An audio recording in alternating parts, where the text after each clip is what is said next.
Welcome to Palm Paradise, powered by Boca Magazine. I'm Christiana Lilly. I'm Portia Smith-Dejean. And I'm Olivia Holas, and we are the Palm Queens. Happy June. Happy June. Can you believe, well, are we in June? We are in June. Oh, yeah, we are in June. I know. What's going on? We've got too much going on, I think. Way too much. But yes, happy June. I know. So let me tell you, the last time we were on, we had our special centennial episode. Well, 2 before that. And that issue has done so well. Like, we have never had so many people call the office saying, they ran out of copies where I am. I'm looking for copies. Where can I get them? We've had people come to the office buying copies of our special centennial issue. So if anybody here that's listening does not have their centennial issue yet, You better get one. exactly. It's a collectible. It is. And we're only going to have it out for another couple weeks. And then we're going to be moving on to the July-August issue. Yeah. And it's just been so fun celebrating Boca. I mean, there's other cities around town that are also turning 100, but they're not doing it like Boca. Yeah. No, did you go in May, the Memorial Day? The whole Memorial Day weekend, that looked so fun with Weezer sold out. And then the next day was the drone show at the Brick. I didn't go, but I saw it online. Oh, you did? I saw it online. We had so many people comment on our social media because we had, pictures from the event, and they're like, that was so cool. It looked awesome. Yeah. I was on a Disney cruise, but, with Mickey and Minnie. But yeah, it looked awesome. And so our cool. giveaway, Olivia, that you sponsored. Yes, we had a winner. Yes. And it did so well. Like, people were DMing me like, did you announce the winners yet? Did you announce the winners yet? Well, again, that book too, my Dream City. It's special. You only turn 100 once, right? Yeah. So yeah, definitely. And that is just such a beautiful pictorial history of Boca Raton. And obviously it was done by the Boca Raton Historical Society. So you're also supporting a local entity, a nonprofit that is keeping Boca's history alive. Yes. And one day, today is going to be history. And they're keeping that in mind as well. Yeah, imagine the next 100. That book. Yeah. Well, it probably won't even be a book at that point. No. It'll be something like crazy. It'll be a hologram. Hologram, yeah. I know, whatever the podcast of the future We're going to will be the podcast pioneers. Exactly. We better be in that hologram. I know. Yeah, we will be. We will be. Yeah, no, that's such a great gift as well for anybody who's born and raised here, just loves Boca, loves history. I gifted a whole bunch. And again, it's just such a thoughtful gift. It's a meaningful gift. It's also different. So yeah, I think you're right. It's a great gift. And we actually use it in the office. It's really helpful because we often will do history stories. Not everybody knows, how did the hospital get founded, or, that radar was invented in Boca. And it's useful for me is when we're looking for images, especially, I can just tell the Historical Society, I want this photo. And I need this one over Susan here. Gillis, the curator, comes to the rescue. And she's awesome. To the rescue all the time. Oh my God. Poor Sue. I feel bad for her. She's constantly just like, she's emailing me again. She's on your favorites now. Yeah, exactly. Do not answer. Some days she probably is do not answer. I can't deal with you right now. And that was a great interview we had with her. So if you missed that, then definitely go on to all of our, wherever you're listening and wherever you're watching us, you can watch the Sue Gillis interview. Well, speaking of local, we have a local entrepreneur who is sponsoring this episode, and the founder of St. Joe will be here talking with us and telling us all about her awesome skincare line. So stay tuned. Wait. All right. And today we have Allyse Cirillo. She is the founder of St. Joe. And thank you so much for sponsoring and supporting our podcast today, Allyse. Thank you. Thank you so much for having me and for me being here. Thank you. All right. Well, obviously, you look like you have amazing skin, so this clearly works. So, we were talking off camera that you've been in business since April, but obviously, when you start a business, it doesn't start overnight. How long has this been in the making, and how did you get here? Yeah, so St. Joe has been in the making for over a year and a half. We've been working with world-renowned formulators and chemists to really perfect our formulas and, of course, bring the experience to life. But really what got me here is my personal transformation and my like obsession with quality. So my career has been in product development. I've worked with corporate companies building their product lines, Right. going through their productions, their manufacturing, and their quality control. I've worked with big corporate brands for the last 15 years. And really the last 5 years, I was with one of my corporate companies, and we acquired a clean beauty brand. And I was able to really dive into the industry with a naturopathic doctor. And when I got into the industry, I really saw all of the misleading claims that are around clean beauty. I was about to ask you that because there's nothing really stopping for anybody from saying, clean beauty or this free or that free. Exactly. So their clean standard is so inconsistent, and really each brand almost has their own standard. But to the consumer, we think clean, we're thinking it's clean and safe, right? Or effective. And that was really, unfortunately, not true when I got into the industry. So as I was going through that professional transformation, I was also going through a personal transformation, and I was going on my own health and wellness journey. So I had lost 80 pounds about 3 years ago, going through that, and at the same time seeing that it does correlate what you put in your body, also what you put on your skin. Right. So Your skin is your largest organ in the body. Exactly. And it really did matter. And the products and the companies that were out there just were making us choose. We say, why compromise? Why, as women, we shouldn't have to compromise on our self-care rituals and our products that we put on. So really, as I'm going through this, I'm finding there's still such a white space in this market that's so saturated. But if I was feeling this way, there had to have been another woman that was feeling the same way as me, right? Trying to find truly clean products that work, but also give you this like luxurious experience, right? You don't want to sacrifice on experiencing a really great bottle or a really great smell. And I really was feeling like that was the major white space in the market. Because even down to your packaging, it's extremely chic. It's definitely luxe.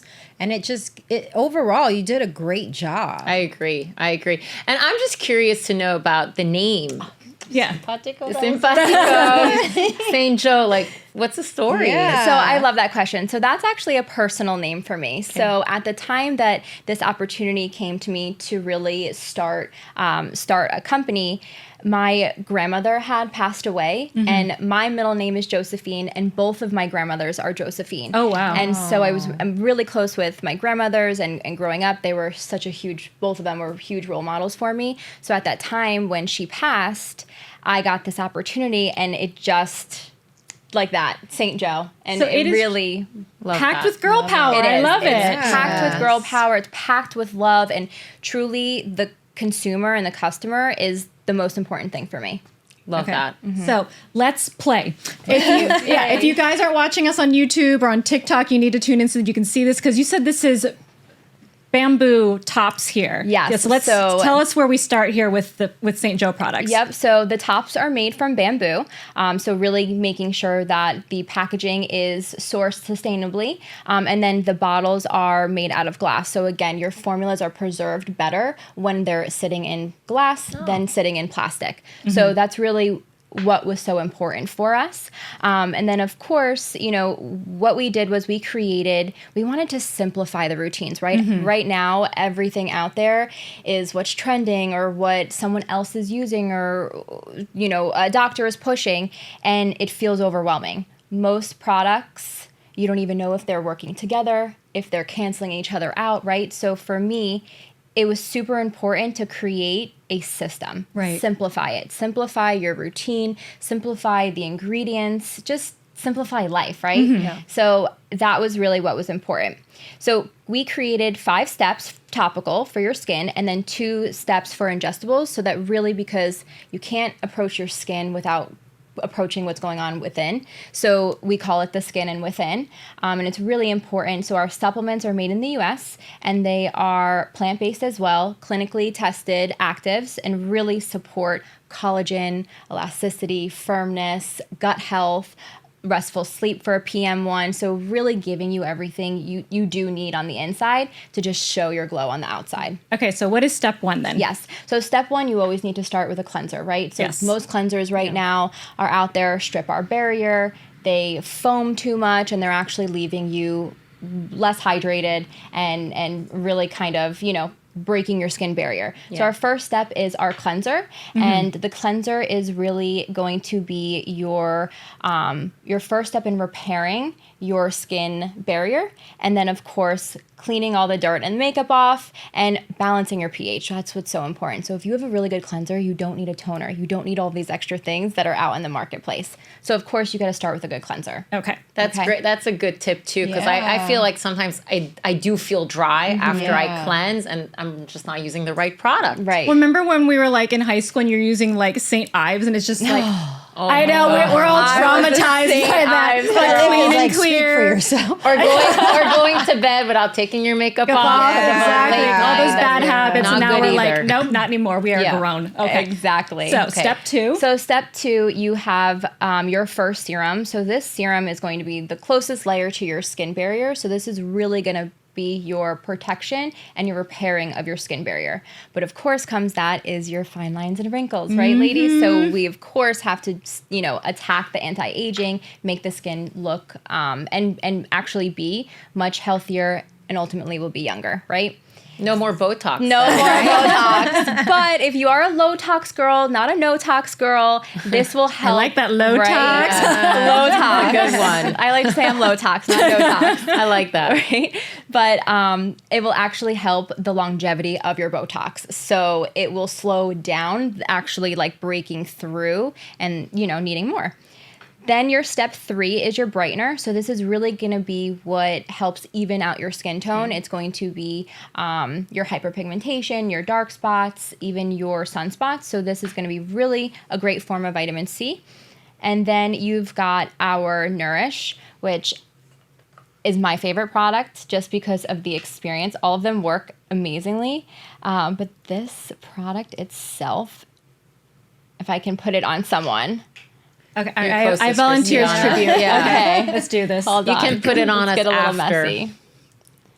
Done. I have it on me now.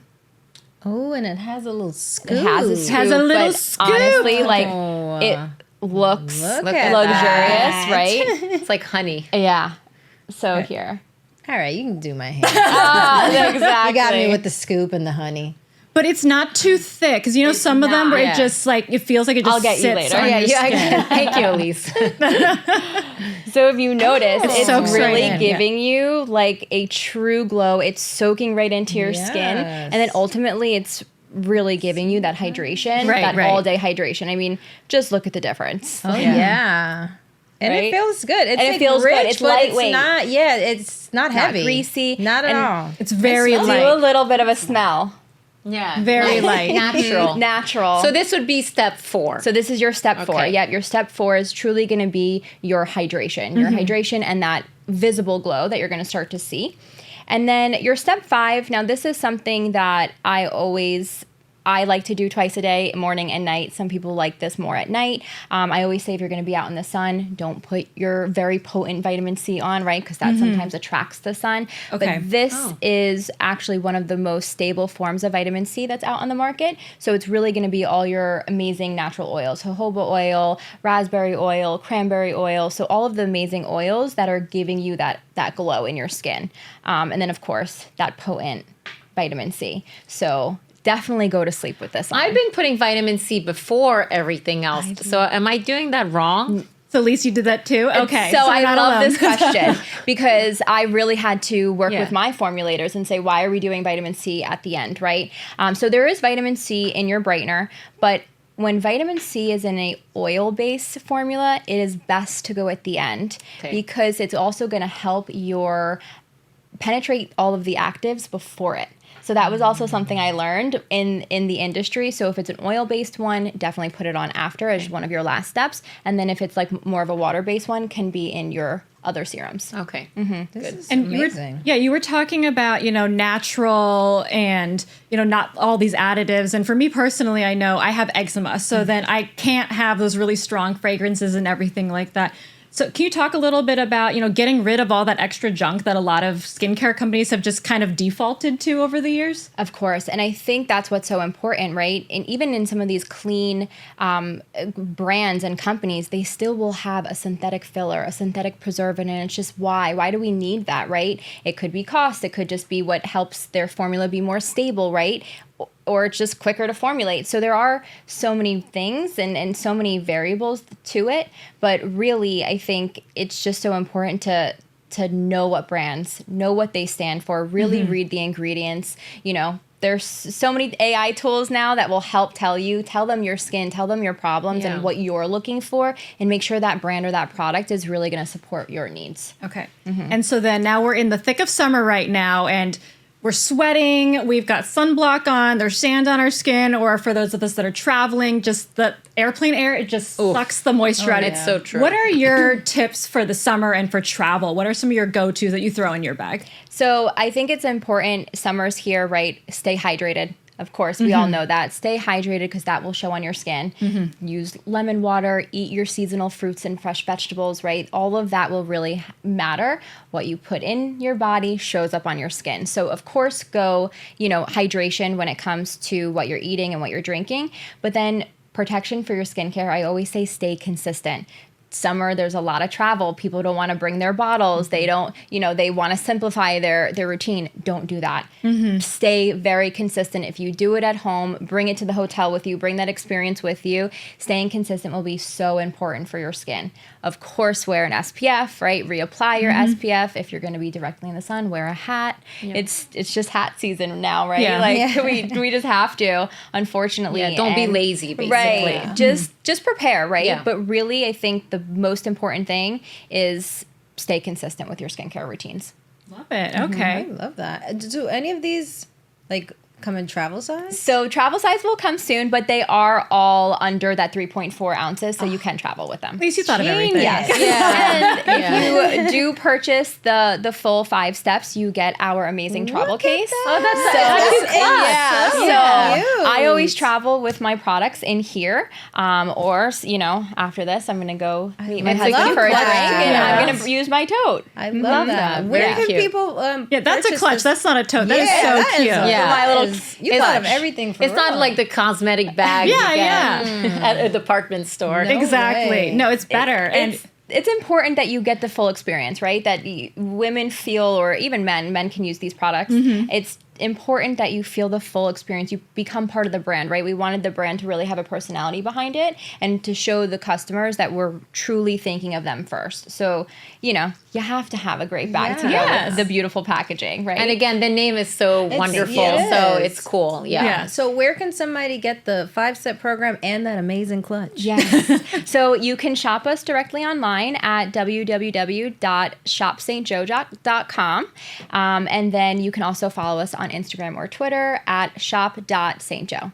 Okay, and Joe is J-O. There's no E at the end. Correct. So I want to point that out. It's a feminine Joe. Exactly. Awesome. All right, well, thank you so much, Allyse, and congratulations. Thank you so much for coming on, and we are set for the summer then. Thank you. Thank you so much. Thank you, you. ladies.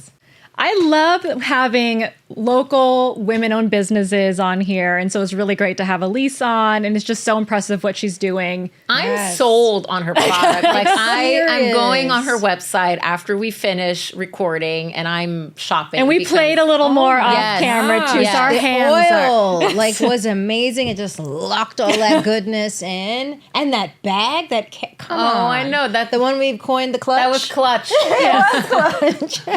But no, she's awesome, and I really wish her so much success. I think the Seriously. product is Great product. overall amazing. And you guys, as fellow small business owners or emerging business owners...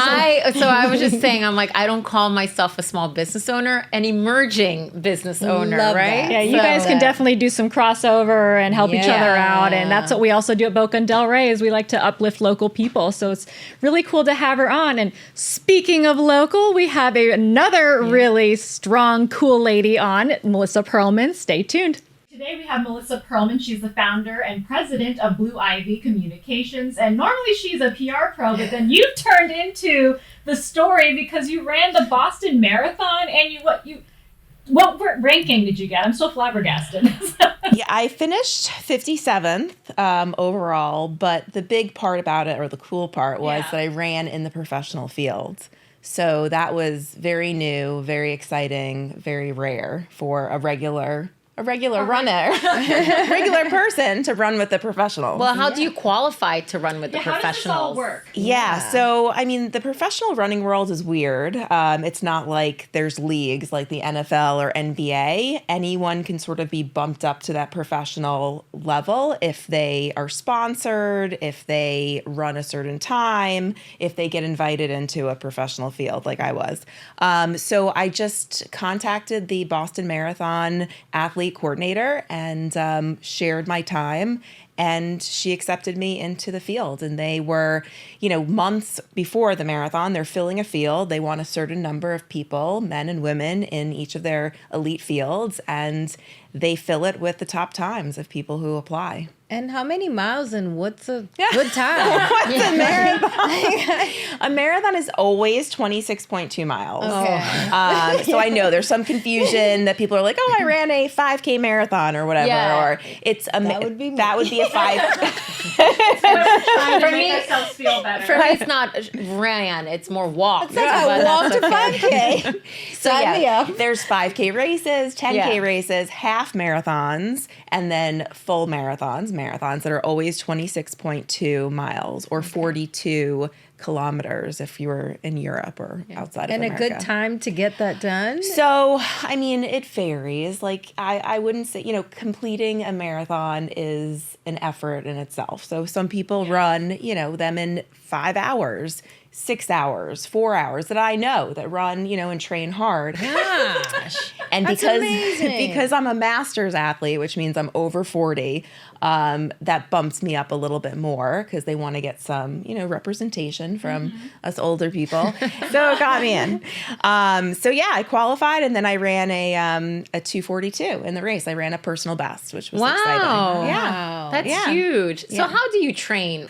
So training for a marathon, typically it's like people train for 16 to 20 weeks, and you call them like builds, like marathon builds for them. So you go like 20 weeks before and start building up. Some people are starting, like couch to marathon people are starting from nothing. I'm never starting from nothing because I kind of stay in it year round. But like 20 weeks out is when I work with my coach and we start building up the training. So it will start at, when I first start out, I'm running around 50 miles a week. And then as we get closer, it ends up being about 85 miles. And I never run the marathon distance at once in training. There are professionals that do. I got up to like 22, 23 miles. And then you can get through because when you actually race, you're fresh. So prior to it, you cut down your miles and you feel better and adrenaline and so on. So it's not a big deal to go a little further. I mean, does your heart rate, like, do you get to a point where you're just like so exhausted and you have to dig deep, or you're at that point where it's kind of just, you're in the zone and you kind of just don't feel anything anymore? So marathons are very cool. When you're in shape and trained for them, it doesn't hurt in the beginning because it feels good because you're running a pace that's comfortable. You're not going all out. Yeah. I wouldn't say it's like easy, but you're going at a pace like for my 2:42, that's about like a 6:12 per mile pace. Wow. So 6:12 isn't like all out for me, right? I can run in the 5s all out. Yeah. So it's sort of, you're like coasting for a while, and you should feel good in a marathon, right? It's really long. So if you're in pain, unable to breathe, like You're not ready. dying. You're not ready for But it. if you're feeling that the first 5 miles, that's not ideal. I've got an amazing follow-up question. Yeah. So I'm in the 40 plus crew. Yes. And if I Welcome. sneeze, sometimes I get a little aches and pains. So how in the world do you do the training and stuff as our bodies are changing? Yeah. And still maintain like not getting injured? Yeah. I mean, it's a huge part of it. And like injuries kill your build, right? Like that's what people are dealing with, and people of all ages, and it affects, like, because if you have 3 weeks off, 4 weeks off, 5 weeks off, like you're not getting stronger, not building that. So for me personally, I've been very lucky that I've had minimal injuries. I credit that to the fact that I sleep like 8 to 10 hours a night. So I think that really helps. So my body, like you're just recovering during that time. I'm very flexible about making sure, like prioritizing that I'm feeling good, I'm feeling strong, knowing the difference between pain and soreness. I've been doing this long enough to know that. And yeah, a little bit, luck of not getting injured. Some people are more prone to injuries. I joke around. I'm a little bit of a shuffler. I mean, it's hard to say I'm like a 242 marathon and I'm a shuffler. I'm not a shuffler, but I'm not like jamming my legs with every step. So I'm, they're a little bit, I have shorter legs and they shuffle a little bit. So there's not as much pounding.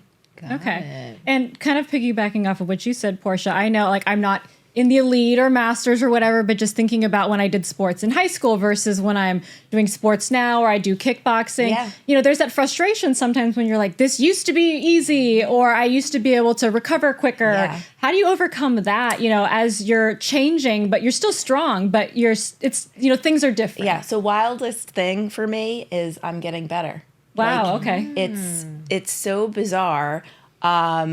I think running is like a different thing. So women in running, we peak when we're late 30s, 40s. Like now is the time to start running, guys. If you haven't started, I've been running not too late. It's not too late. Women like late 30s, they're peaking. Now, I don't know if that's body changes or muscular or maturity. For me, I think it's maturity. Like I ran in high school and I was pretty good. I was, Florida state champion in high school. Yeah. I didn't have the discipline that I have now. Right. I look back and I'm like, oh my God, had I had that ability to go out there and just run for hours and love it on my own, imagine what I could have done. I didn't have that. But now it's like benefiting me and I'm getting stronger. It's funny, like this summer, I want to figure out how to run some, shorter distance races that I ran when I was a kid, when I was in high school, to see if I can, break those times, because I think I can. Yeah. So I haven't had that frustration of not being able to hit those times. I'm in that stage that I'm just like, I have some goals and I'm hitting them and I'm really excited and I don't want to run out of time because I know the runway will run out. I'm going to hit that point where you don't, and people have told me that they've hit it at certain ages, women in their 40s, men earlier. So I know that's coming, and I'm just trying to sort of soak in and achieve everything I can before that happens. I think you're right, though, about having to be more disciplined, so then that maybe makes you stronger. You're not taking it for granted that, we don't have PE anymore. We don't have soccer where it's kind of like they build that in for you. Now you have to make that time and make the effort. So, no, you're right. And it sounds like it's also your me time, right? Yeah. That's your de-stressor. It is. It is. I love, it's so funny. In high school and I ran in college and there were times where, you have to run. And I was just like, oh, it was easy when I'd practice and I had teammates around. But weekend runs, like they were really hard because you have to force yourself out that door and you have to force yourself to do it. And I would do it because I had to. Now it's just, I look forward to it. And I love doing it. And I love the way I feel when I'm out there doing it. And I love the after. And it's just a different, want, need, and it's just part of me. But we're in the summer months right now, and it's scorching outside. Not a good time to start. Portia, don't start now. Wait till the fall. I mean, how do you manage that? Oh my God. If you're marathon running, don't choose a fall marathon as your first marathon because summers in Florida, in South Florida, summers anywhere, but summers in South Florida are really, really hard. And the They're brutal. humidity, too. Yeah. I mean, year round, I think it makes us stronger. We call it, we joke around and we call it like poor man's altitude. Elite athletes will go to Flagstaff, Arizona or Boulder, Colorado, so that they're running at 5,000, 7,000, 9,000 feet. Well, that's why so many of these like top marathoners or runners are from like Kenya or places that are having Eastern Africa, where they run amazing. And they're training in the altitude because it's less air getting in, like to your bloodstream and so on. So it makes you struggle. Yeah. And then when you come down to sea level, you just run fantastic. It's easy. Yeah. So I look at it like that's how it is here with the humidity.